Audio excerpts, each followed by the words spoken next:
जय हिंद। स्वागत है आपका हमारे इस ई पाठशाला सेंटर यूट्यूब चैनल में।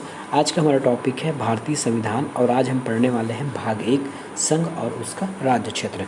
इससे पहले हमने पॉलिटी का 1 वीडियो डाला है ना। यदि वो वीडियो आपने नहीं देखा है तो वो पहले देख लीजिएगा, और यदि जो कुछ व्यूअर नए हैं या फिर पुराने हैं तो वो भी सुन लीजिए कि ये जो क्लास चलेगी है ना, ये हमारा कम्प्लीटली आपका फाउंडेशन क्लास की तरह होगा। इसमें सभी चीज़ आपको कॉन्सेप्ट या फिर एकदम डिटेल में बताया जाएगा। इसमें किसी प्रकार की हड़बड़ी नहीं होगी। हम इसको आराम से पढ़ेंगे पूरे फ्री यूट्यूब पर, ठीक है। तो आज हम पढ़ने वाले हैं आर्टिकल नंबर 3 से। आर्टिकल नंबर 3 है।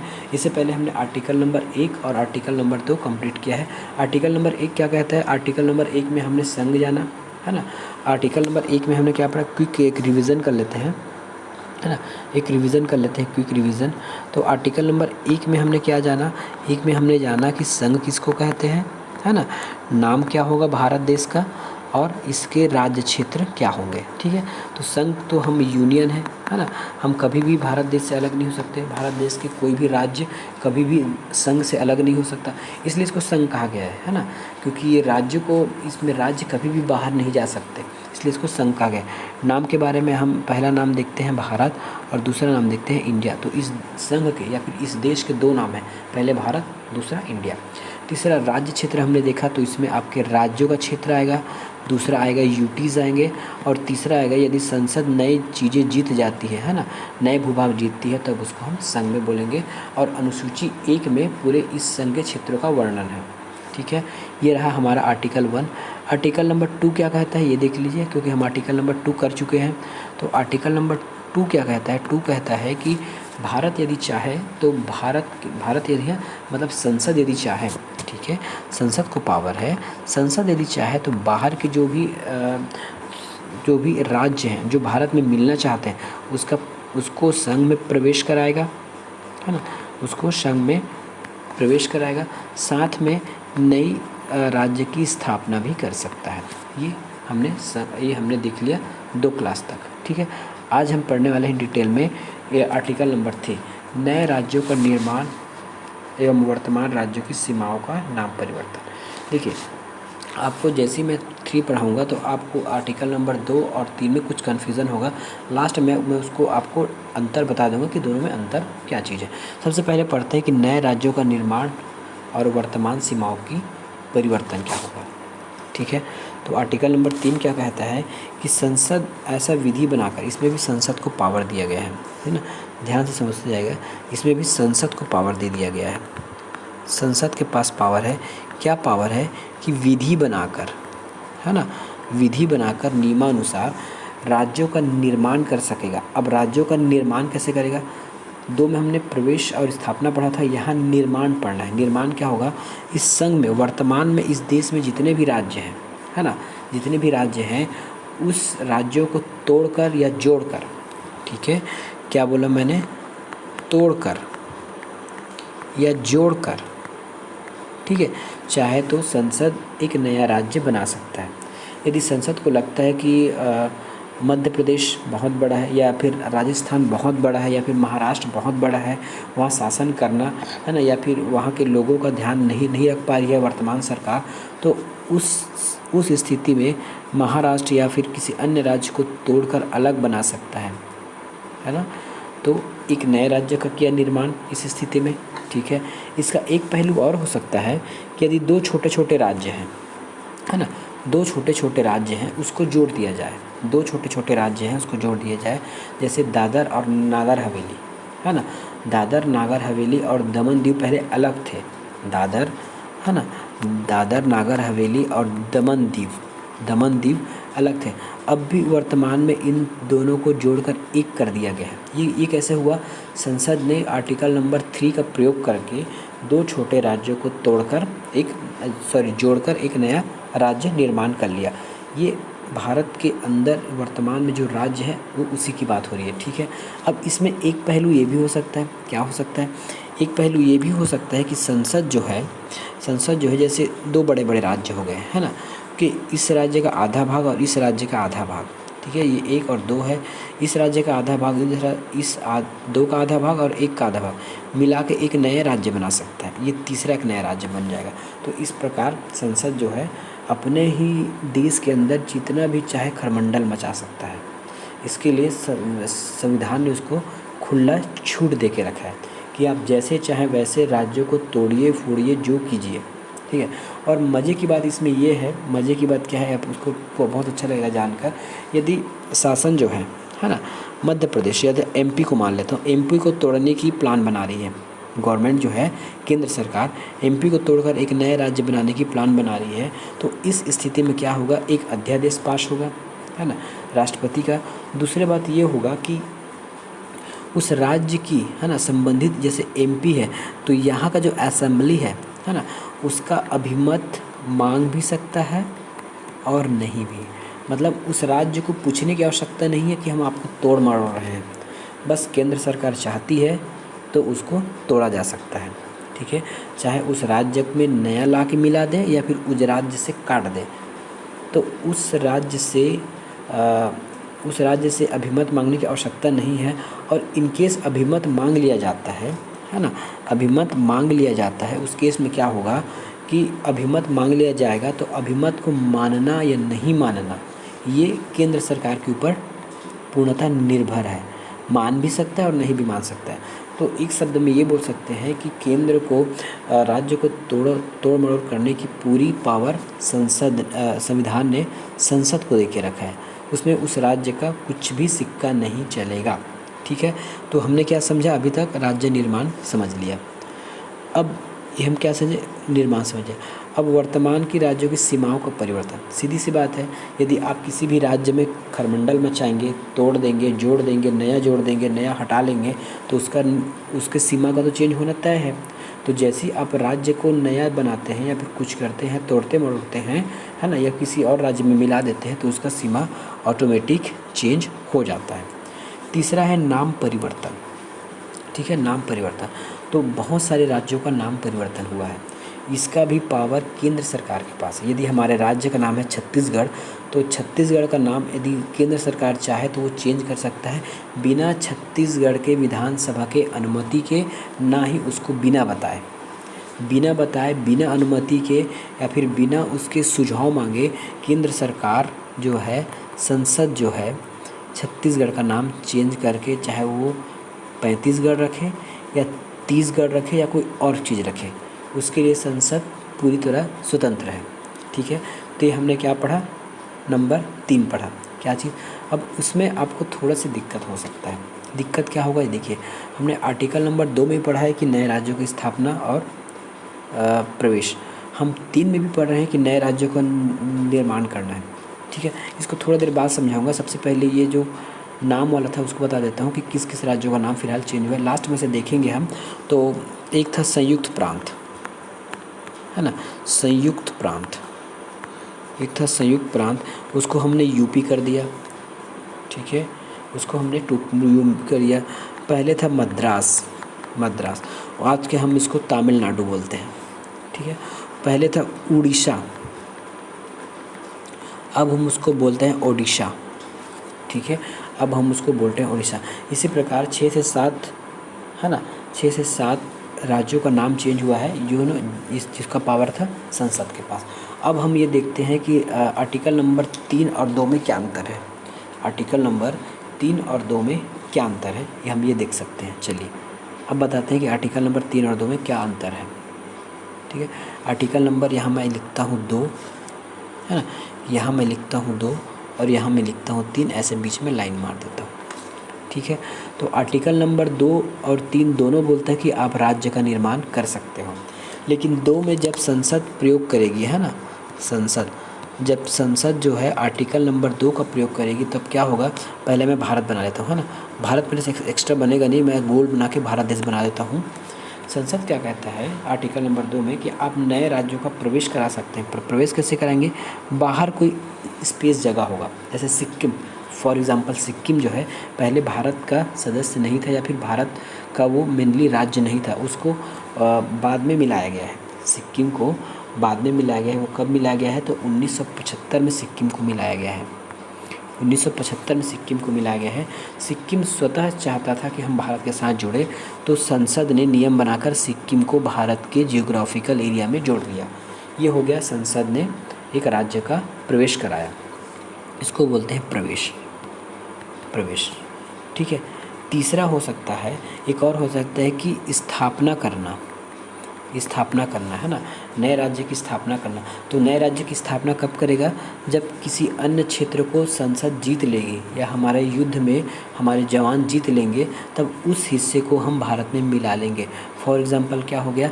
दादर नागर हवेली, पौंडीचेरी, गोवा, दमन दीव। ये पहले जिस समय संविधान बनाया गया, जिस समय भारत की गठन हुआ, भारत आज़ाद हुआ, उस समय हमारे पास दमन दीव, गोवा नहीं थे। उसको हमने बाद में विदेशियों से मिलाया है या उसकी स्थापना की है या फिर उससे लड़कर लिया है। ठीक है, सीधी बात यही है कि हमने उसको बाद में उससे लड़कर लिया है। तो हम दो में क्या देखते हैं कि जो भारत के बाहर का जो राज्य है वो बाद में आप भारत में मिला सकते हो, आर्टिकल नंबर 2 के तहत। अब आर्टिकल नंबर 3 के तहत क्या होगा कि भारत में बहुत सारे राज्य हैं, है ना, बहुत सारे राज्य में हैं। आपको नए राज्य की स्थापना करना है तो किन्हीं 2 राज्यों को मिला दीजिए या फिर एक राज्य को तोड़ मरोड़ लीजिए। मतलब राज्य के अंदर ही, मतलब देश के अंदर ही आप चाहें तो खरमंडल मचाकर नए राज्य की स्थापना कर सकते हैं, दूसरी बात ये कहा गया है कि आप किसी भी राज्य का नाम चेंज कर सकते हैं। ठीक है। तीसरी बात कहा गया है कि आप उसकी सीमा चेंज कर सकते हैं। तो 2 और 3 में मेनली यही अंतर है। 2 और 3 में यही अंतर है कि संसद जो है जब 2 का प्रयोग करेगी तो किसी बाहर के क्षेत्र को भारत में मिलाएगी, और जब संसद आर्टिकल नंबर 3 का प्रयोग करेगी तो भारत देश में वर्तमान में जो राज्य हैं, है ना, एग्जिस्ट करते हैं, उसी में से तोड़ मरोड़ करके कुछ नया बनाएगी, कुछ घटाएगी, कुछ बढ़ाएगी। वो हमेशा होता रहता है, घटना बढ़ना। ठीक है। इसमें क्या होगा, जब हम 3 की बात करते हैं, है ना, जब आर्टिकल नंबर 3 की बात करते हैं उसमें हमारा भूभाग नहीं बढ़ता। याद रखिएगा, आर्टिकल नंबर 3 का उपयोग करके जब हम नए राज्य बनाते हैं तो संघ का भूभाग नहीं बढ़ता और ना ही कम होता है। लेकिन संसद जब आर्टिकल नंबर 2 का प्रयोग करके नए राज्य की स्थापना करेगी या फिर नए राज्य का प्रवेश कराएगी तो उस समय भारत का भूभाग या फिर भूभाग में वृद्धि होती है ना, उसके क्षेत्रफल में वृद्धि दिखाई देती है, क्योंकि हम बाहर के कुछ राज्यों को अपने संघ में एकत्रित करने की अनुमति दे रहे हैं। ठीक है। इस समय इस व्यवस्था को क्या कर सकते हैं, है ना, आर्टिकल नंबर 3 में हम ये कर सकते हैं कि आर्टिकल नंबर भारतीय संघ के राज्यों को पुनर्सीमन करता है ना, पुनः परिसीमन कर देता है, उसकी सीमा को तोड़ मरोड़ करके एक नया बना लेता है। ठीक है।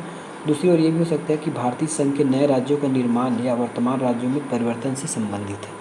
आर्टिकल नंबर 3 क्या है, वर्तमान में जो भारत के अंदर राज्य हैं उसी से संबंधित है, उसी में तोड़ मरोड़ करना आर्टिकल नंबर 3 कहता है। ठीक है। ये हो गया आपका आर्टिकल नंबर 1, 2, 3। अब आर्टिकल नंबर 4 की बारी आती है। आर्टिकल नंबर 4 क्या कहता है, देखिए, जब अनुच्छेद 2 और 3 द्वारा कोई काम होता है ना, अनुच्छेद 2 का उपयोग करके हम किसी बाहर के एरिया को, ठीक है, अनुच्छेद 2 का उपयोग करके हम बाहर के एरिया को भारत में मिलाते हैं, या फिर अनुच्छेद 3 का उपयोग करके किसी एक राज्य को काट के आधा कर देते हैं, या फिर किसी एक राज्य को मिलाकर उसकी सीमा बढ़ा देते हैं या नाम चेंज कर देते हैं, तो इसको संविधान संशोधन अर्थात 368 के अंदर नहीं माना जाएगा। इसको हम संविधान संशोधन नहीं कहेंगे। ये बस 50+ बहुमत से, है ना, संसद में जो 50+ बहुमत है, राष्ट्रपति की अनुमति से 50+ बहुमत दिखाकर इसको, ये आर्टिकल नंबर 2 और 3 के सारे कार्य को किया जा सकता है। आर्टिकल नंबर 2 और आर्टिकल नंबर 3 के जितने भी कार्य हैं वो 368 से बाहर होंगे, उसमें संविधान संशोधन की आवश्यकता नहीं होगी। उसमें केवल और केवल आपसी बहुमत, है ना, बहुमत से सरकार उसको कर सकती है। इसका मतलब ये है कि अभी मोदी जी पूरे बहुमत में हैं। यदि वो चाहें तो हमारे देश के किसी राज्य का नाम चेंज कर सकते हैं, है ना, उसका क्षेत्रफल घटा या बढ़ा सकते हैं, जो चाहें वो कर सकते हैं। या ये हो सकता है कि छत्तीसगढ़ को 2 भाग में बांटकर उसको यूटी का दर्जा दे दे। संसद इसके लिए हमेशा स्वतंत्र है संविधान के नियम अनुसार।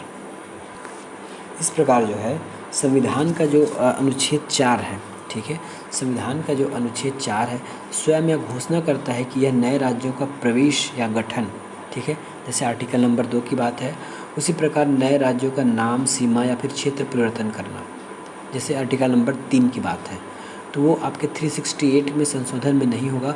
अर्थात इस तरह का कानून एक सामान्य बहुमत से पास किया जा सकता है, ठीक है। इस तरह का जो भी कानून होगा वो एक सामान्य बहुमत से पास किया जा सकता है, ठीक है। अब इसमें एक समस्या सुनिए, पहले कुछ ये हुआ था कि देखिए हमने 3 में क्या कहा है कि राज्यों के अंदर ही आप एक राज्य का स्थान दूसरे राज्य को दे दीजिए, है ना, इस राज्य के स्थान को आप इस राज्य को बांट दीजिए या फिर इसको बांट दीजिए। लेकिन ये सब आप संघ के अंदर, देश के अंदर ही कर सकते हैं, लेकिन आप संघ के बाहर ऐसा कुछ भी काम नहीं कर सकते। मतलब ऐसा नहीं है कि आप जो पाकिस्तान है या फिर श्रीलंका है या फिर बांग्लादेश है उसको आप भारत देश का कोई भी राज्य उनको दे दो या फिर भारत देश का कोई भी भूभाग उनके बीच आप स्थानांतरण करें, ये आपको ये जो है ना, आर्टिकल नंबर 3 इसकी अनुमति नहीं देता। ये कुछ समस्याएं आई थी, है ना। ये समस्या तब आया था कि जब उच्चतम न्यायालय में एक प्रश्न आया 1960 में कि केंद्र सरकार ने एक कुछ चीज़ था, है ना, केंद्र सरकार किसी देश को हमारा राज्य या फिर हमारे देश का कुछ हिस्सा देना चाहती थी। उसमें एक नियम आया कि यह केवल राज्य के अंदर का ही नियम है, अनुच्छेद नंबर 3। आप किसी भी देश को हमारे देश का कोई भी एक टुकड़ा भी नहीं दे सकते। देखिए संविधान बनाने वालों ने कितना अच्छा बना के गया है ना। आप चाहें तो इस संघ में बाहर का मिला सकते हैं, है ना, बाहर का मिला सकते हैं, लेकिन हमारे यहाँ से बाहर किसी को भी नहीं दे सकते, ये कहीं नहीं लिखा है ना। मिलाने वाला बस लिखा है आर्टिकल नंबर 2 में, लेकिन इस देश से एक टुकड़ा भी आप बाहर नहीं दे सकते, ऐसा कहीं भी लिखित नहीं हुआ है, ठीक है, ऐसा लिखित में कहीं भी नहीं है। तो चलिए आज हम यहीं तक करते हैं और हम समझते हैं कि अभी तक हमने क्या क्या किया है, ठीक है। तो हमने क्या क्या किया है ये देख लीजिए।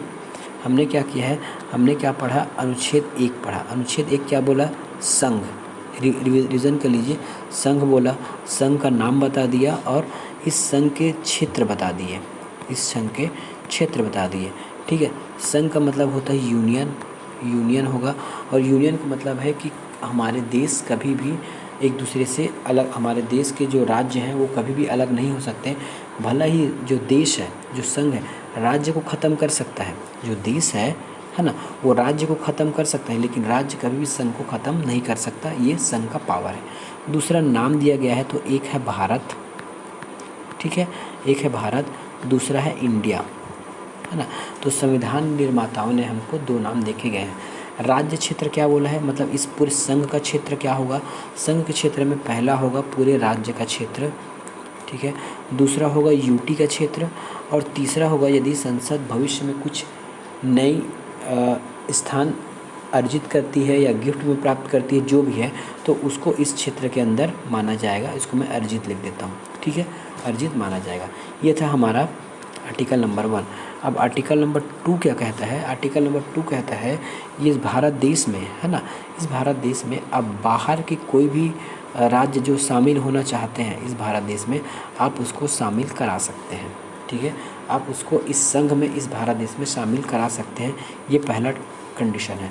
दूसरा कंडीशन क्या कहता है, यदि आप किसी भूभाग को जीत लेते हैं तब भी हम उसको भारत में मिला सकते हैं। अब ये इसका उदाहरण क्या हो जाएगा, इसका उदाहरण हो जाएगा सिक्किम, ठीक है, सिक्किम, और इसका उदाहरण हो जाएगा दादर नागर हवेली, गोवा, दमन दीव। इन्होंने इस सब चीज़ को हमने विदेशी के से आक्रमण करके या फिर उसे जीत कर लिया है। ये हमारा आर्टिकल नंबर 2 बोलता है। आर्टिकल नंबर 3 क्या कहता है, ये देखिए क्विक रिवीजन में आर्टिकल नंबर 3 कहता है कि आप इस देश के अंदर जितना भी राज्य है उसमें कितना भी चाहे खरमंडल मचा लीजिए, है ना, किसी राज्य का सीमा बढ़ा दीजिए, नाम बदल दीजिए या सीमा कम कर दीजिए, ये सब बोलता है आर्टिकल नंबर 3। और 4 बोलता है जब संसद 2 या 3 का यूज़ करेगी तब उसको हम संशोधन नहीं मानेंगे, ये संशोधन नहीं कहा जाएगा, इसको मात्र 50+ बहुमत से किया जा सकता है राष्ट्रपति के अनुमोदन पर, या फिर राष्ट्रपति को पूर्व सूचना देकर हम जो है किसी राज्य को तोड़ मरोड़ सकते हैं या फिर नए राज्य को केंद्र में केंद्र संघ में शामिल कर सकते हैं। तो ये था हमारा पॉलिटी का आज क्लास, जिसमें हमने पूरे भाग 1 को आज हमने ख़त्म कर लिया। लेकिन भाग 1 ख़त्म हुआ है, लेकिन भाग 1 से संबंधित बहुत सारे और तथ्य हैं।